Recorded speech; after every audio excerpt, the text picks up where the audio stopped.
What's up my homie, what's up my homeboy, what's up my chops, at welcome back sa isa na namang Battle Hatol. Dito lang yan sa Marikita X Tikas. At syempre nagbabalik ang nag-iisang Battle Hatolan ng taon, Marikita in the house, yeah. At ngayong araw na ito, bago tayo mag-start, gusto ko lang i-shoutout si Anime Mixer Edit from Iloilo. Kung hindi ako nagkakamali, shoutout sa iyo kapatid. At next time na tayo magbasa ng mga comments na nakakasakit ang damdamin. Baka mag-iba yung mood ko at hindi ako makapag-focus na maayos sa papanoorin natin eh.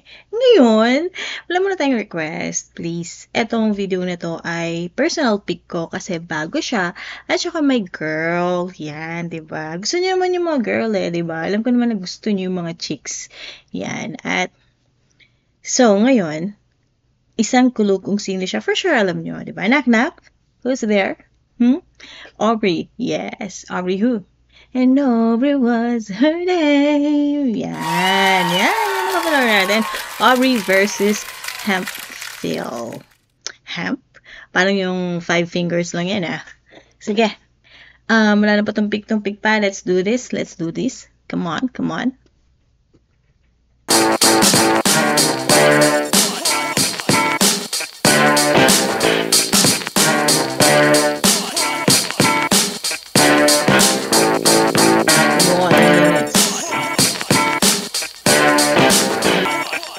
Support natin. Huwag pinitahin.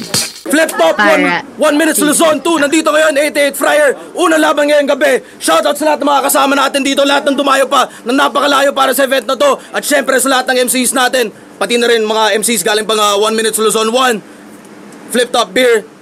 Subukan nyo yan. Penge. Flip top magigay para sa parating natin laban. Ano naman yan? Baka naman makatikim. Ganda na ng video nila. Congratulations sa Flip Top family. Nag-level up na yung video nyo. Congrats. Shoutout sa Botus Pulo, FRBL, Tulag Salitaan, lahat-lahat. Tuloy-tuloy lang kayong lahat. At sa kanan ko, Pandakan Manila represent para sa inyo. Mag-ihay tayo lahat para kay Aubrey. Yeah! At sa kaliwa naman, Pandakan at 13 represent para sa inyo. Nanalo ng coin to si Aubrey. Pinili niya mauna si Hemphill. Tig isang minuto dapat. Pakinggan natin unang banat. Hemphill. Yo! Aubrey! Di ka na pok-pok, Aubrey. Aubrey! Di ka na pok-pok, Aubrey. Puki ng ina mo, akalain mo tagapandakan tayong dalawa ka ako. Kinuha ni Enigma. Kaya akala ko magaling talaga, kaso nung namataan ko yung mga kaganapan ng pagsampa niya sa entablado, tangina atip ng patalong atip ng abogadong naging akusado na tinatrabaho niyang kaso. Gago. Tangina neto, bigla ko tuloy nakalimutan yung linya. Pasalamat ka, tangina mo, nakatingin si Enigma, ayokong manghina. Tangina neto, you fucking piece of shame. Kung para sa fame at mga wak na clothing brands yung pinunta mo rito. Tangina. Yeah, kung para sa fame at mga wak na clothing brands yung pinunta mo dito. Tangina. Ako, legasiyang lagpas dekada at daang libong siglo. Sa tulong ng 12 tagasunod lang na parang si Isokristo. Nahihimok sa mga ulo nyo nabibilog. Tangina, gamit yung lirisismong primitibo na bakas na mga ninuno kong nag-iwan ng mga markang palaisipan sa loob ng triangulo ng Ehipto. Tayo muna para. May gumamit na nun, diba? Yung triangulo ng Ehipto something. Diba? May gumamit na yun eh. Palaliman pa! Pero yung crowd sa'yo tulog! Tangina mag-rapid at ihubog! Tinawag pa akong pokpok kasi pangalan matunog! Pakuripat pa lang! Napili nyo ba talaga to, boss? O kami inyong inaaning lang? Bakit kasi kumuha ka ng taga-ingay lika na may likhang di pinapakinggan? Flip top game! Yeah! Si Tulala nagpadala. Lakas nung ribbon niya, no? Pinako niya talaga sa face si tinawag mo siyang pokpok, eto sa'yo pakyo ka. Parang ganun, di ba? So, angas. Sa'yo, wag ako aningin matropa. Talagang matutulala kayo kapag ginamit kayo drama. Palakol sa yung leeg ang magaganap, sobrang grabe. Karumal-dumal mangyayari. Ngayon, anong pakiramdam na sinisibak ka ng babae? Oh, pak. Di ka mahal! Di ka mahal ng pamilya mo! Kasi, pabida ka. Pag may family reunion kayo, ikaw taga-pictures sa kanila. Di ka kasama sa picture. Kasi 8 years old pa lang, may bigati ka na. Ang astig! Ganyan itsura ng anak ni Mastapit. Estilo niyan, magmulti at sa multi mag-focus tol. Hanggat makitang gamit na yung multi na parang multi-purpose sol. Tingin mo matatalo mo ako? Sa multi mong taglay? Pa-multi-multi ka, pabigati mo naman hindi pantay. Panistong taga-ingilig ka! Kapos lang yan. Omen. Alam mo yung tumataas yung balahibo ko. Alam mo yung feeling ng yung parang nagbalik ka sa past. Parang yung ganun siya parang may time machine factor tong si Aubrey Parang ganito yung mga mga style dati nila nila Lil Sisa. Parang may ganun siyang peg. Sa pag-iisip, puro ingay lang ang gagawin kasi balo naman tumitik. Bas ngayon, mapapaos kung pipiliin pang bumirit. Ingay ka, ulol, sa akin ka mananahimik.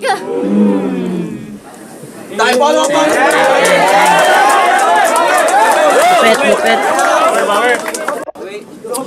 Tangina neto, tinitira mo pa yung liga namin. At least hindi kami cloud chaser kagaya mo. Bobo ka. Gago. Wala kaming pakialam sa mga sinasabi mo. Anong pakiramdam na kinuha ako ni Enigma sa kabila ng pagiging undeniable kong lyricist? Tanga. At least hindi ko ini-insist yung mga bagay na dapat dinidismiss. Tangina neto, nakalimutan ko talaga yung linya. Distracted siya kay Aubrey. Pasalamat ka. O sige, ikaw na yung panalo. Sabihin na natin. Ang pinagkaiba natin, kaya kong mawala dito sa liga ng ganun-ganun.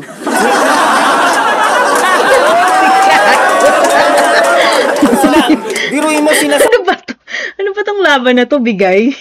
O, crush niya siguro si Aubrey kasi distracted siya. Halata sa kanya na nauutal siya Ano ba? Fairness naman kay Aubrey, cute si Aubrey, tas morena pa, Distracted to, huy, obvious ka masyado. Sayang ko to.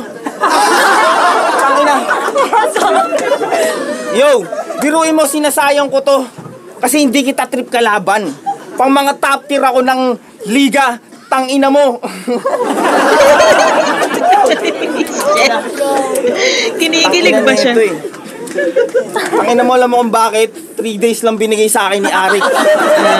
Tangina mo, gusto sana kitang gamitan ng magic, kaso panistong smugglers na Barbie na wala pang kalahating plastic yung nasisingot na rugby. Tangina mo, pasalamat ka, nakalimutan ko yung sulat ko. Oh, shit. Gusto mo suntukin mo ako tapos hindi ako papalag.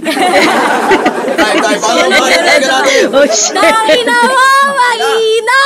Oh, shit. Boss naman, ang daming magaling batyang pabebe pala. Ang daming magaling batyang pabebe na... mahina. Kanina kasi choke Tangina mo, mahina! Ang daming magaling batyang pabebe na endorso.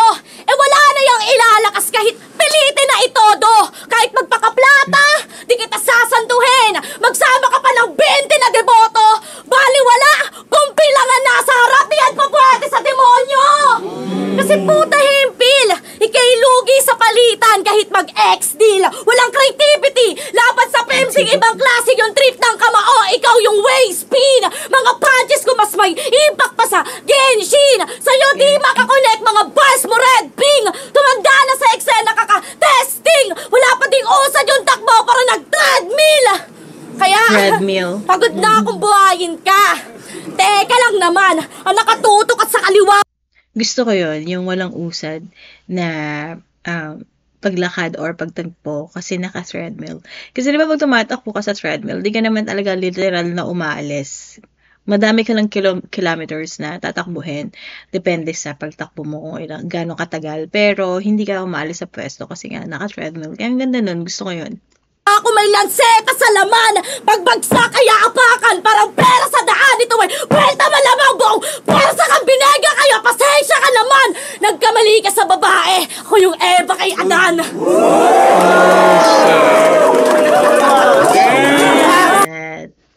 Ayun nga yun nga ang hindi naiintindihan ng iba. Yung paglikha sa atin ng creator natin, ng Diyos, diba? Na si Eva, galing siya sa tadyang ni Adan, which is kapupunan ng lalaki yung babae. Kaya magkaiba talaga ng paglikha. Yung lalaki, more on, wala silang pakiramdam, more on IQ sila. Hopefully, yung iba, sana may IQ.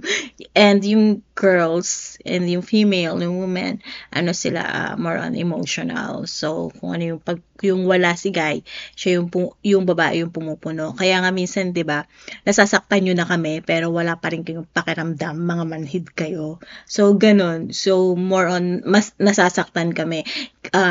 Babae yung nireregla, di ba? Babae yung nagkakaroon ng mas madaming imbalances na hormones, babae yung nanganganak, yung sakit ng panganganak, sumpa, di ba? So, maraming factors, kaya emotional si Madam minsan. At yung mga nare-receive ko na comment na iyakin daw ako, isang factor yun na paglikha ng Eva at Adan. Tsari. Diba? So yun, magandang ganda nitong laban na to.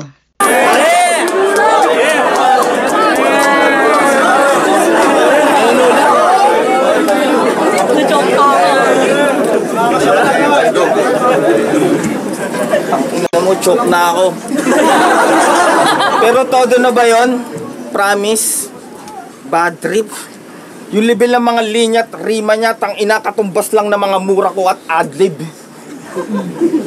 Tang-ina nito no? Ikaw, wala kang dating. Yung pangarap ko, hindi ko pa ginagalawan. Tangina mo. Tangina mo, partida, masyado ko pang tinatamaran. Tapos ikaw kung saan-saan ka na nagsasasalang. Tapos wala ka pa namang nagagawang magandang banatan. Tangina mo, gusto mo Englishin kita? Go.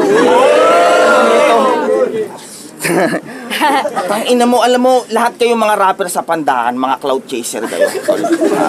Kaya ayoko nagsasama sa inyo. Lumipat ako ng Cavite para lumaban sa mga malulupit na tigre. Tangina nito Tangina mo, freestyler ka. Dat nga, hamunin na lang kita ng freestylan talaga. Kaso baka pag nag-PM ako sa'yo, isipin mo nilalandi kita. Diba? Tangina, hindi kita trip bastusin. Ayokong bumaba sa level ng nakaraniwang ginagawa ng sino-sinong mga rapper na gigil. Tangina, marami akong plano at gustong gawin sa eksena. Gusto ko yung i-pull up.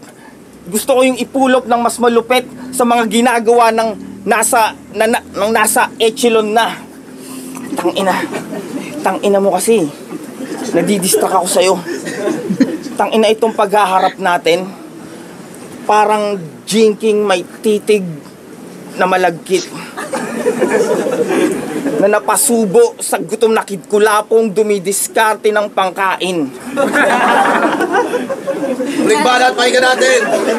You want the English conference, The game is over. You're a Ano nangyari sa'yo, Hemphill? Hoy, Hemphill. Ano? joker. You can leave the door is open. Hanggang taon lang tong underdog. Kasi di kayang kumagat. Mapuro na yung pangil na yung sulat, kaya walang barang bumakat. Kaya ka lang naman napili dahil sa awa niya lang, Brad. Habang ako nakaharap sa maraming tao, nasa stage, kasi deserve ko to lahat. Pinilit mong dumikit, kaso kapos sa pag-asa, wala ng paraan. Di mo ko kayang mahabol, sanay ako mag-isa, di mo ko kayang sabayan. Putang ina mo kasi. Di mo ko kayang sabayan. Simula pa na napagwawa ka sa nagadwawasakan, kaya wag ka nagtataka dyan. Walang talab ang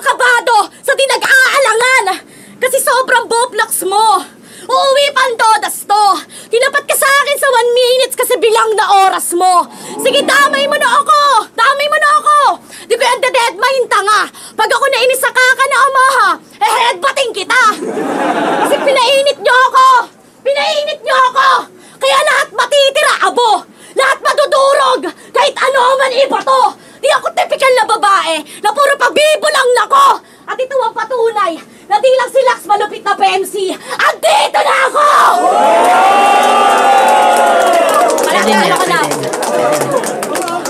Flip top, 1 minute Luzon. 2, Aubrey versus Hemphill. Mag-iayos 1 beses para sa kanilang pareho.